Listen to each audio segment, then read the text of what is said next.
Assalamualaikum warahmatullahi wabarakatuh. Bismillahi alhamdulillah. Wala hawla wala quwata illa billahil aliyyil azim. Ashhadu an la ilaha illallah wahdahu la syarika lah. Wa ashhadu anna Muhammadan abduhu wa rasuluh la nabiyya ba'dah. Allahumma salli wa sallim wa barik ala sayyidina Muhammadin wa ala alihi wa sahbihi ajma'in, amma ba'du. Yang kami hormati para ulama, para ustadz, hadirin hadirat, bapak-bapak, ibu-ibu, jamaah salat maghrib yang dimuliakan Allah subhanahu wa ta'ala. Alhamdulillah, Allah subhanahu wa ta'ala masih memberikan kesempatan kepada kita, masih memberikan kekuatan kepada kita, masih memberikan kemudahan kepada kita, sehingga saat ini kita masih bisa melaksanakan sholat maghrib secara berjamaah. Kita lanjutkan dengan majelis taklim. Ini semata-mata karena hidayah dan kekuatan daripada Allah subhanahu wa ta'ala. Maka mudah-mudahan seluruh ibadah yang kita lakukan diterima oleh Allah subhanahu wa ta'ala, menjadi sebab dosa kita diampunin oleh Allah, menjadi sebab dosa orang tua kita, mertua kita, keluarga kita, guru-guru kita, orang kampung kita, bahkan umat seluruh alam diampunin oleh Allah subhanahu wa ta'ala. Dan mudah-mudahan keluarga kita yang sakit, jamaah kita yang sedang sakit, secepatnya disembuhkan oleh Allah subhanahu wa ta'ala, sehingga dengan kesembuhannya semakin kuat imannya dan semakin mantap ibadahnya kepada Allah subhanahu wa ta'ala. Kita lanjutkan kajian kita. Bismillahirrahmanirrahim. Qala musannifur rahimakumullah, afdhalun nasi man kana fi khamsu khisalin. Sebaik-baik manusia atau seutama-utamanya manusia apabila di dalam dirinya ini ada 5 perkara. Artinya ada 5 sifat, 5 amalan yang ada di dalam dirinya. Kalau 5 tersebut ada dalam diri seseorang, maka seseorang tadi disebut sebagai orang yang paling utama. Apa saja? Awwaluha ayyakuna ala ibadati rabbih muqabbalan. Yang pertama, di dalam diri seseorang tadi ibadahnya kepada Allah subhanahu wa ta'ala mantap. Ibadahnya diterima oleh Allah, ibadahnya rajin. Ini termasuk orang yang paling utama. Di antaranya adalah orang yang ibadahnya rajin, ya. Ibadahnya diterima oleh Allah karena sudah rajin. Ini mendekati daripada yang namanya istiqomah. Karena orang rajin itu, Pak, karena semangat. Lah kenapa orang semangat? Orang semangat ini karena didorong dengan keyakinan. Ini orang bisa tumbuh semangat. Contoh gini saja, orang tiap hari semangat dia dagang. Kenapa? Karena terdorong, dia yakin kalau saya dagang untung saya besar. Rumahnya di Bogor, kantor di Jakarta, tiap hari nggak pernah telat masuk kantor karena dia yakin, karena kalau saya rajin maka jabatan saya akan naik, gaji saya akan naik dan lain sebagainya. Terdorong menjadi semangat. Kenapa semangat? Karena yakin.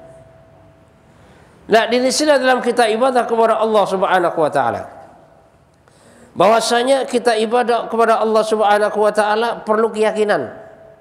Sehingga kalau kita yakin kepada janji Allah subhanahu wa ta'ala, nanti kita semangat, Pak.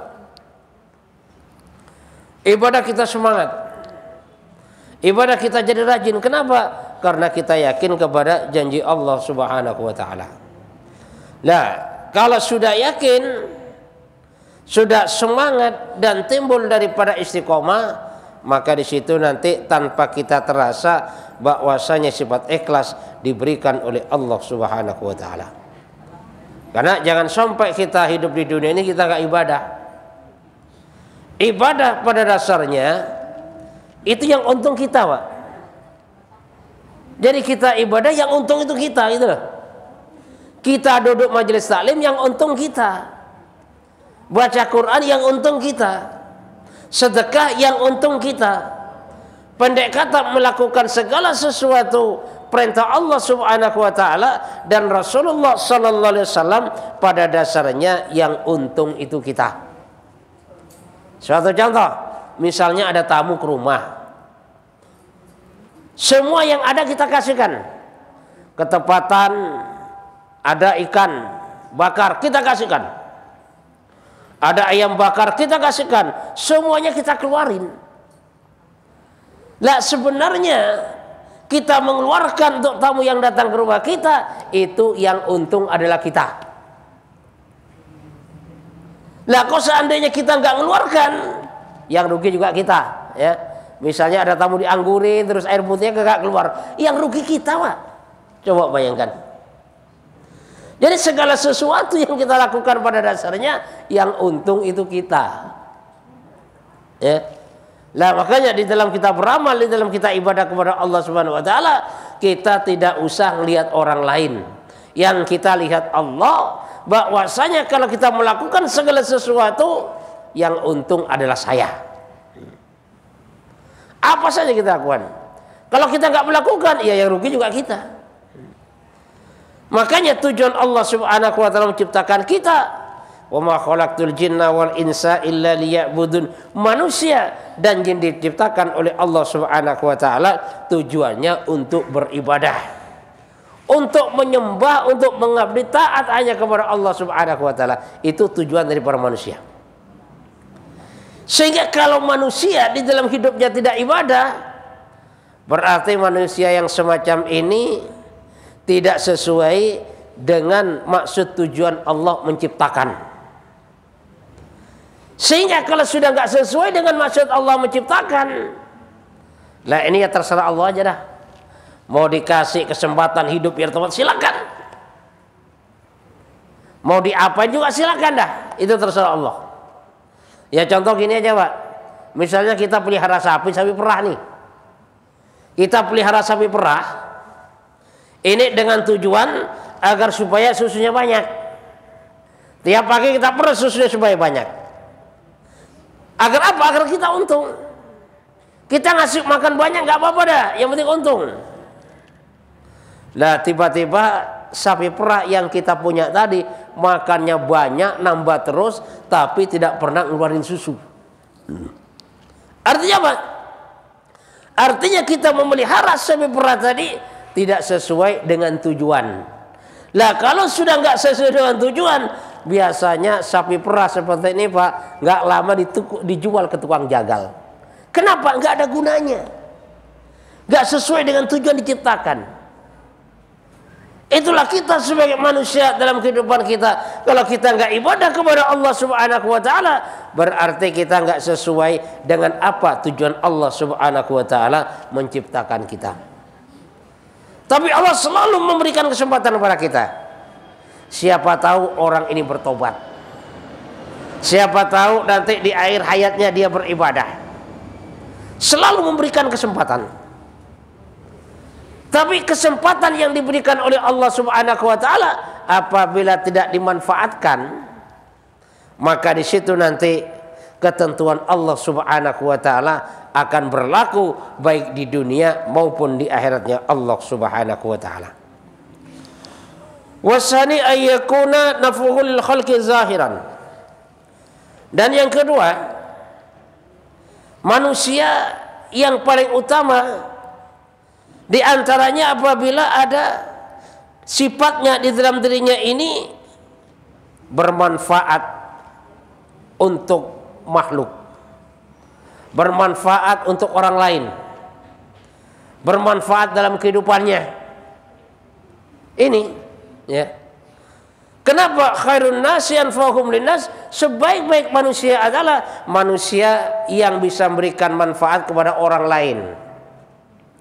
Misalnya kita punya ilmu manfaat buat orang lain. Kita punya makanan manfaat buat orang lain. Kita punya harta manfaat buat orang lain. Ini sebaik-baik dari para manusia. Manfaat hidupnya kepada orang lain. Kalau dia nggak punya harta, bagaimana waktunya manfaat juga buat masyarakat. Bagaimana tenaganya manfaat juga masyarakat. Pendek kata, dalam kehidupannya semampu dia sesuai dengan bidang keahliannya agar supaya hidupnya dapat bermanfaat. Karena kita manusia ini punya bidang keahlian masing-masing. Ada Pak di masjid itu memang ahlinya dia tukang layanin, ada Pak. Keahliannya memang tukang layanin. Tukang bikin kopi untuk jamaah, ngasih minum untuk jamaah. Memang keahliannya seperti itu. Artinya apa? Artinya dia itu memberikan manfaat kepada orang lain, manfaat kepada masyarakat sesuai dengan keahliannya. Yang namanya keahlian orang itu kan beda-beda. Tapi setiap keahlian pada dasarnya ini diberikan oleh Allah Subhanahu wa taala. Dengan keahlian yang berbeda-beda, maka satu sama lain saling melengkapi. Suatu contoh di masjid saja. Di masjid ini ada yang memang dia kemampuannya manajemen, kemampuannya mengatur dan mengelola masjid ada. Ada juga yang memang keahliannya nyapu, ada. Ngepel ada yang kemampuannya taklim, ada macam-macam. Nah, kalau dari masing-masing kemampuan tadi dijadikan satu, maka disitulah akan terbentuk suatu gerakan yang sangat luar biasa. Karena Allah Subhanahu wa taala memberikan keahlian kepada seseorang ini berbeda-beda. Tapi dari perbedaan keahlian yang ada, bagaimana setiap keahlian ini memberikan manfaat kepada masyarakat. Suatu contoh. Ada orang yang keahliannya tukang sampah. Tukang sampah, Pak, itu keahlian. Karena kalau nggak punya keahlian itu nggak akan mampu, Pak. Coba bayangkan, ngangkut sampah dari mana-mana bau. Kalau nggak punya keahlian di bidang itu, maka tidak akan mampu. Memang di situ dia ahlinya. Sehingga keahliannya yang berupa tukang ambil sampah, keahliannya itu tanpa kita sadarin memberikan manfaat juga pada orang banyak. Bagaimana tidak? Coba dah. Misalnya di Jakarta, Pak, tukang sampah ini ngambek 1 bulan saja. Ini bisa-bisa Jakarta ini penuh dengan sampah, tenggelam dengan sampah. Jangankan 1 bulan, 1 minggu saja ngambek. Pokoknya selama 1 minggu nggak adalah kegiatan narik sampah, nggak ada kegiatan buang sampah. Bisa-bisa, Pak, di sungai itu semuanya yang ada sampah. Sehingga nanti kalau hujan banjirnya kemana-mana. Nah, kalau kita lihat daripada sisi ini, saudara, bahwasanya tukang sampah itu pun memberikan manfaat kepada orang lain. Memang keahliannya di situ. Keahliannya di situ. Suruh yang lain kadang-kadang nggak bisa. Nah, makanya dalam kehidupan kita itu kita nggak boleh saling merendahkan, tidak boleh saling mengejek, dan tidak boleh saling membanggakan diri. Kenapa? Pada dasarnya kita sama. Gak ada bedanya. Yang bedanya sejauh mana ketakwaannya kepada Allah Subhanahu wa taala. Kenapa? Karena semua yang ada dalam kehidupan kita ini pada dasarnya adalah ujian. Yang kaya diuji dengan kekayaannya, yang miskin pun diuji dengan kemiskinannya. Tinggal kuat apa tidak. Kadang orang kuat diuji dengan kemiskinan, ternyata dengan kekayaan dia nggak kuat. Pendek kata semuanya ujian. Dan ujung-ujungnya sama. Masuk ke kuburan. Ujung-ujungnya. Makanya kuburan orang paling kaya dan kuburan orang paling miskin itu kagak ada bedanya. Orang kaya dimasukin ke tanah juga, lubangnya juga sama. Orang miskin sama juga. Yang membedakan apa? Yang membedakan sejauh mana ketakwaannya kepada Allah Subhanahu wa taala. Maka mudah-mudahan kita dijadikan oleh Allah sebagai orang kaya, sebagai orang miskin, sebagai apa saja, bagaimana kita tetap menjadi orang yang bertakwa kepada Allah Subhanahu wa taala. Sehingga kalau kita bertakwa kepada Allah Subhanahu wa taala, maka derajat kita tinggi di hadapan Allah Subhanahu wa taala. Wasalisu ay yakuna an-nasu min syarrihi aminin. Yang ketiga, manusia di sekelilingnya ini aman daripada perbuatan buruknya. Ini kan termasuk bagian syarat daripada orang yang seutama-utamanya dalam kehidupannya adalah orang yang mana orang lain ini aman daripada keburukannya. Artinya apa? Artinya orang lain tidak pernah merasa tersakitin, baik secara terang-terangan maupun tidak terang-terangan.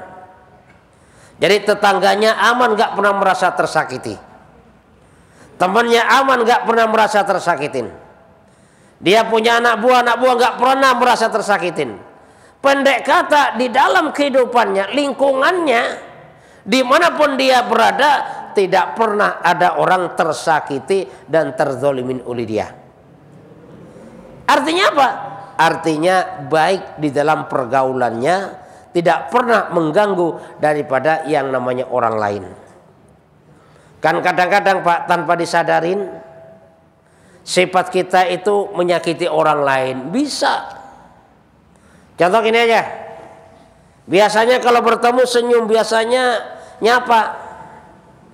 Tiba-tiba ketemu nyelonong aja dah. Noleh juga enggak, nyapa juga enggak, senyum enggak, udah enggak. Di situ orang udah merasakan, kenapa orang ini? Sudah merasakan perbedaan. Nah, maka disinilah perlunya kita menjaga sikap bagaimana agar supaya orang lain ini tidak merasa tersakiti, tidak merasa terzalimin oleh yang namanya sifat kita. Lah memang Pak, kadang-kadang kan kita nggak merasakan zalimin orang. Kenapa? Kenapa? Yang namanya sakit rohani Pak, ini yang pertama merasakan adalah orang lain. Ini kalau sakit rohani. Beda dengan sakit jasmani. Kalau sakit jasmani yang pertama merasakan dirinya. Orang sakit gigi yang merasakan yang bersangkutan. Orang lain nggak merasakan. Tapi kalau orang sudah sakit rohani, ya contohnya sombong, ujub, sum'ah, riya dan lain sebagainya, yang pertama kali merasakan adalah orang di sekelilingnya. Itu yang merasakan. Dan kalau seandainya terjadi yang semacam itu, kita diingatkan oleh orang lain, maka kita harus terima. Oh ya, terima kasih ya. Supaya apa? Supaya kita ada perbaikan. Karena di saat kita nggak ada perbaikan Pak, nggak ada yang ngingetin, selamanya kita akan salah. Makanya di saat ada yang ngingetin, kita harus senang. Bahkan kita jadikan sebagai teman yang baik, orang yang mau ngingetin kita. Karena orang yang mau ngingetin kita, pada dasarnya orang itu adalah peduli kepada kita. Tapi di saat sudah nggak ada lagi orang lain ngingetin kita, maka pada saat itulah pada dasarnya semua orang sudah tidak peduli kepada kita. Warabi'u ayyakuna amma fi aidin nasi asyan ay aisan. Dan yang keempat adalah sesuatu yang ada di dalam diri manusia, di dalam diri orang lain, dia tidak iri. Artinya apa di sini? Kalau misalnya tetangga dapat nikmat, dia nggak iri Pak. Dia nggak dengki. Bahkan dia senang. Tetangganya beli mobil, dia senang. Alhamdulillah, tetangga saya beli mobil. Enak banget nih, suatu saat kalau saya perlu bisa minjem. Dia senang. Nah, sifat ini yang harus dalam kehidupan kita. Alhamdulillah, tetangga saya bisa beli motor baru. Ya nanti suatu saat barangkali saya ada perlu, bisa juga saya minjem. Alhamdulillah, itu tetangga saya belanjanya banyak banget. Ya. Siapa tahu nanti bagi-bagi kalau udah matang. Jadi senang kalau ada orang lain punya, itu loh. Karena yang terjadi kadang-kadang di saat ada orang lain punya Pak greges, sakit hati, pusing, kadang pening, kadang-kadang iri, ya kan? Jadi banyak juga kadang-kadang kalau ada orang lain susah dia seneng, ya kan? Kalau ada orang lain seneng dia susah. Ya. Jadi ada orang lain seneng dia susah, giliran ada orang lain susah dia seneng. Yang parah ini dia susah ngelihat orang lain susah, seneng. Ya, yang parah ini dia susah ngelihat orang lain susah, dia seneng. Satu contoh nih, misalnya ada dua orang sama-sama kredit motor, sama-sama nggak bisa bayar, mau ditarik sama kolektor, datangin dia kolektor, dia susah dia, aduh, pada ngemek susah banget. Nah terus ngelihat orang lain ditarik juga, dia ketawa Pak. Nah ini orang yang keterlaluan ini kan. Jadi ngelihat orang lain susah, dia susah, seneng ya. Nah makanya jangan sampai dalam kehidupan kita, termasuk kita ini, kalau ada orang lain mendapatkan nikmat, orang lain punya apa-apa, kita harus merasa senang ya. Kenapa? Karena di saat kita merasa susah, merasa benci, merasa iri, pada dasarnya kita itu menyiksa diri kita sendiri. Contoh gini, misalnya orang lain, tetangga punya TV baru, maka dia marah, dia iri, dia, wah punya TV baru dari mana itu, jangan-jangan udah sakit hati dia. Terus tiba-tiba tetangganya beli motor, dia tambah sakit hati. Lihat tetangganya lagi beli mobil, oh tambah sakit hati dia, jantungan. Nah giliran lihat tetangganya beli pesawat, langsung mati dia Pak. Ini bisa terjadi seperti itu. Kenapa? Karena tadi itu ya, diawali daripada sifat iri dan dengki. Nah makanya kalau kita misalnya ada tetangga kita dapat nikmat, beli apa-apa, ya kita harus ikut bersyukur dengan senang. Alhamdulillah tetangga saya ini beli pesawat pribadi misalnya kan. Insya Allah nanti malam syukuran, satu kampung diundang makan bareng, kan enak kan? Hati kita tuh enak. Kalau kita sudah memandang kebaikan tuh enak.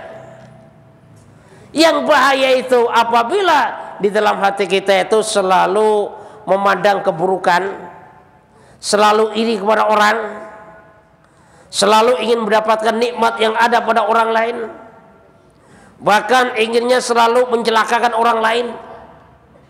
Orang lain dicari-cari kesalahannya. Kalau sudah ada orang yang semacam ini, itu tidak akan senang hidupnya. Kenapa? Karena hatinya tiap hari akan sakit hatinya. Lihat orang lain gini hatinya sakit, lihat orang lain gini hatinya sakit. Nah makanya harus ada dalam kehidupan kita ini selalu prasangka baik, selalu menanamkan kebaikan orang lain di dalam hati kita. Artinya apa? Artinya orang lain ini kita anggap semua orang baik. Kita lihat keburukan kita. Sehingga kalau kita sudah melihat kebaikan-kebaikan orang, maka hati kita senang rasanya Pak. Tapi di saat kita melihatnya keburukan orang, hati kita tiap hari semakin sumpek terus. Dan nggak ada enaknya. Kenapa? Karena yang dilihat keburukan orang. Makanya kalau kita lihat Pak di berita-berita itu kan, Masya Allah yang ada keburukan dulu itu. Ya. Keburukan dikit saja, itu di framing bisa jadi gede. Pada dasarnya Pak, itu akan menyakitkan hati sendiri gitu. Memang kalau setan senang, misalnya keburukan orang sedikit disebar jadi besar, senang itu setan. Tapi pada dasarnya hatinya itu menderita. Makanya kita berusaha agar supaya terhindar daripada sifat-sifat yang demikian, sehingga bagaimana hati kita ini selalu punya prasangka baik kepada orang lain, sehingga kebaikan-kebaikan ini yang akan tumbuh daripada hati kita sehingga dalam kehidupan kita ini akan selalu menabur daripada kebaikan dan hidup kita akan manfaat baik buat diri kita, buat keluarga kita, bahkan buat seluruh masyarakat. Sehingga kalau sudah demikian, di dunia kita bahagia, akhirat masuk surganya Allah Subhanahu wa taala. Wal khamisu ayyakuna lil mauti musta'iddan. Yang kelima, bahwasanya orang tadi yang termasuk disebut sebagai orang yang paling utama di dalam kehidupannya ini selalu bersiap-siap untuk menghadapi daripada kematian. Nah, ini Pak ya. Jadi harus ada persiapan menghadapi kematian. Karena kadang-kadang yang terjadi sekarang, kalau mau pulang kampung siap-siap Pak, apalagi lebaran. Mau lebaran kadang-kadang 3 bulan mau pulang kampung udah siap-siap. Tiket kereta habis. Kita mau haji siap-siap. Bahkan mau jalan-jalan keluar kota siap-siap. Tapi kadang-kadang untuk kematian kita tidak pernah menyiapkan diri. Dalam kematian kita tidak pernah siap-siap. Sehingga di saat kita tidak ada persiapan, makanya di saat kematian datang kita langsung terkejut begitu saja. Dengan kata lain Pak, mendelik Pak, kaget. Kenapa? Karena kita nggak ada persiapan. Tapi kalau sudah dipersiapkan sebelumnya, maka di saat malaikat Israel datang dengan wajah tersenyum, dengan wajah tampan, wangi dan lain sebagainya, malaikat Israel datang kepada kita, maka kita tenang-tenang saja. Ahlan wa sahlan. Selamat datang wahai Israel, kamu jemput saya, cepetan. Saya sudah rindu menghadap Allah Subhanahu wa taala. Kenapa? Karena sudah ada persiapan. Tapi di saat belum ada persiapan, maka tengok kiri, tengok kanan, mau lari, udah nggak ada tempat lari. Karena kontraknya udah habis. Contoh gini aja Pak. Misalnya orang kontrak.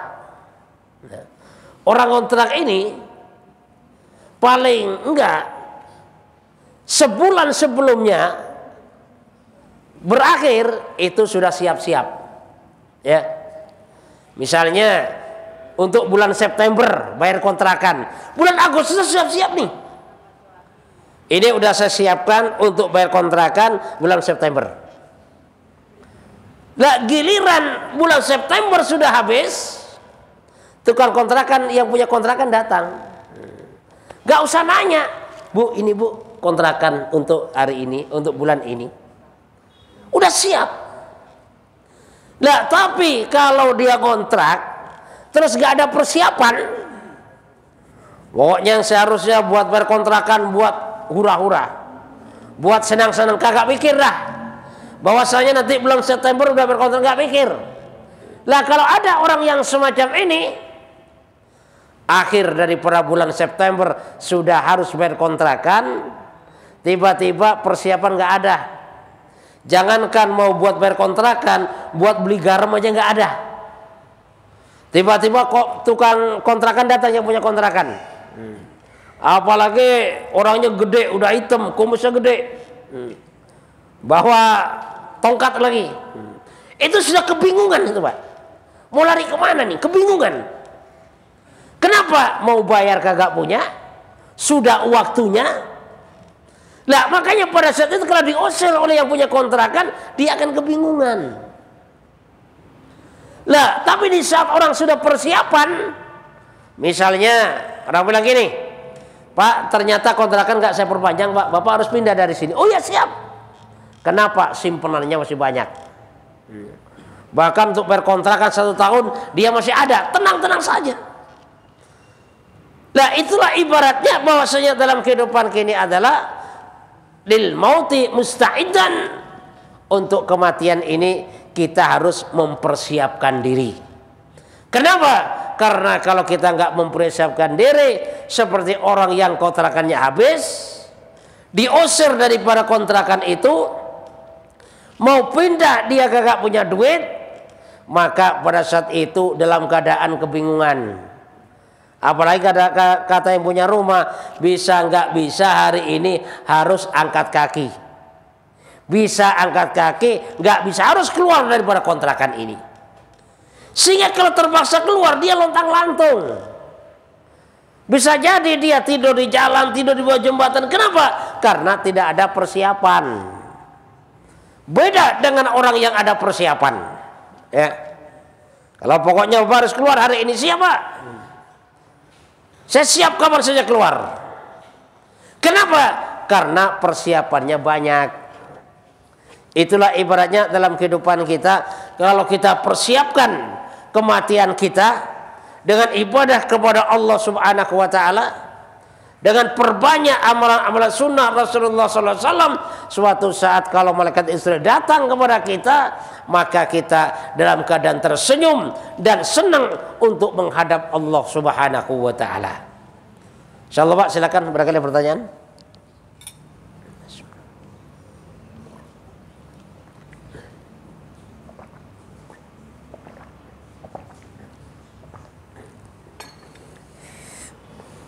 Kalau nggak ada saya lanjutkan. Seperti gini aja Pak, kita minum tangan kanan itu sebenarnya bekal persiapan meninggal Pak, kena sunnah pahala. Tapi kalau minum tangan kiri itu dosa, minumnya setan, itu nggak boleh. Apalagi di masjid di pengajian, udah taklim dari muda sampai tua masih minumnya tangan kiri Pak. Masya Allah, harus banyak istighfar kepada Allah Subhanahu wa ta'ala. Begitu juga kalau kita minum harus habisin. Kenapa? Karena kalau nggak dihabisin itu mubazir kebuang. Itu setan seneng banget. Makanya harus kita habisin. Kalau sekiranya nggak habis, nggak usah kita buka. Ya. Makanya saya sendiri aja Pak, sering saya pesan cuma separuh. Kalau sekiranya saya nggak habis. Karena kalau dikasih penuh dan saya minum, maka di situ harus saya habisin. Kalau nggak saya habisin, ya maka akan kebuang. Itu setan seneng banget, ya kan? Kenapa? Karena setan merasa berhasil di dalam goda manusia. Lewat apa? Lewat makan nggak dihabisin, lewat minum nggak dihabisin, lewat makan tangan kiri sambil berdiri, minum tangan kiri. Itu sangat seneng banget itu setan. Nah, makanya kita harus berusaha jangan sampai memberikan kesempatan setan seneng. Kenapa? Karena kalau setan seneng itu Allah murka. Ya. Allah murka Pak kalau setan seneng. Tapi kalau Allah seneng, setan yang gedek gitu lah ya. Makanya biarkanlah kita buat bagaimana supaya setan itu gedek dan Allah Subhanahu wa ta'ala cinta kepada kita.